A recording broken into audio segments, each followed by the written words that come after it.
Back in 2012, Shelby American showed off a tuned Mustang it called the Shelby 1000. In street legal form and running on pump gas, the car made at least 950 HP. If you ordered the track version and filled it with race gas, though, it made an insane 1100 HP. 5 years later, the Shelby 1000 is back, but this time there's no street legal version. Instead, Shelby American built this car to be a dedicated track star.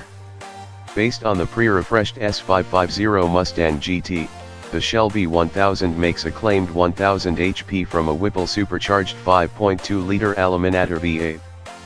The internal components have been swapped out, with a new 90-degree crank and modified cylinder heads from the GT350. It also gets other additions like a high-flow fuel system, a new intercooler, upgraded transmission, and a modified ECU to help the engine handle that extra power. Don't think the Shelby 1000 is just about adding more power, though. The company says it's modified the rest of the car to make sure it can corner just as well as it can accelerate. We do far more than just add horsepower and cosmetics to the Shelby 1000, said Vince Laviolette, Shelby American's head of development. We replace every major component to create the ultimate track machine. The result is a car that will slice through corners and blast down straights with amazing ease. Appearance-wise, it gets a redesigned front end, a new hood, modified fenders, and new rear quarter panels.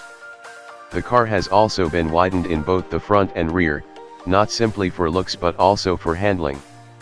Shelby also added an adjustable coilover suspension, larger Brembo brakes, a diffuser and sports exhaust, and wider wheels and tires.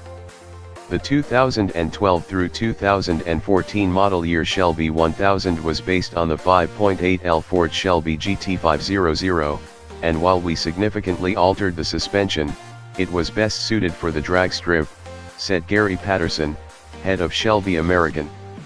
The new Shelby 1000 is an entirely different car designed to be the ultimate road course warrior.